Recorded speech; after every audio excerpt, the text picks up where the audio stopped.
വാർത്തകൾക്കായി മലയാളം മിക്സ് എന്ന ഈ ചാനൽ സബ്സ്ക്രൈബ് ചെയ്ത് സപ്പോർട്ട് ചെയ്യുക.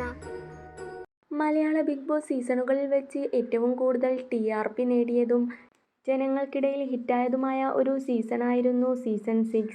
ഇപ്പോഴിതാ ബിഗ് ബോസ് മലയാളം സീസൺ 7 തുടങ്ങാൻ പോകുന്നു എന്ന രീതിയിൽ പല പ്രഡിക്ഷനുകളും നടക്കുന്നുണ്ട്. സീസൺ 7ലേക്ക് വരാൻ കൂടുതൽ ചാൻസ് ഉള്ളവരുടെ പേരുകളാണ് മുൻനിരയിലുള്ളത്. അതിലൊന്നാണ് ശീതൾ ശ്യാം. ട്രാൻസ്ജെൻഡർ കമ്മ്യൂണിറ്റിയിലെ ആക്ടിവിസ്റ്റാണ് ശീതൾ ശ്യാം. രണ്ടാമതായി യൂട്യൂബറായ അൻസീഫ്. അതുപോലെ തന്നെ മറ്റൊരു യൂട്യൂബറും കണ്ടന്റ് ക്രിയേറ്ററുമായ സൽഹ. ഇന്റർവ്യൂ ചെയ്ത് വൈറലായി മാറിയ രോഹൻ ലോന എന്ന ആങ്കർ. അതുപോലെ ചിരിയും കുസൃതികളുമായി വൈറലായി മാറിയ ആങ്കറായ മസ്താനി.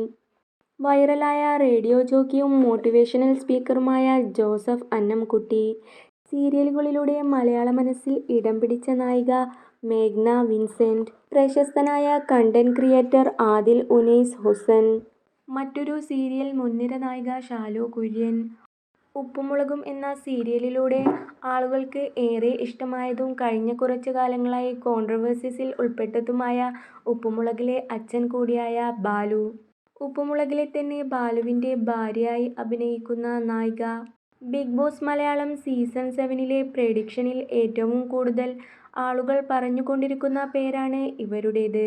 ഇതോടൊപ്പം പല സീരിയൽ ആക്ടേഴ്സും ആക്ട്രസിന്റെയും പേര് കൂടി പറയുന്നുണ്ട്. യൂട്യൂബേഴ്സും കണ്ടന്റ് ക്രിയേറ്ററും അതുപോലെ പബ്ലിക് ഫിഗേഴ്സുമായ പലരുടെയും പേരുകൾ ബിഗ് ബോസ് സീസൺ 7ൽ വരാൻ ചാൻസ് ഉള്ളതായി പലരും പ്രെഡിക്റ്റ് ചെയ്തുകൊണ്ടിരിക്കുന്നു.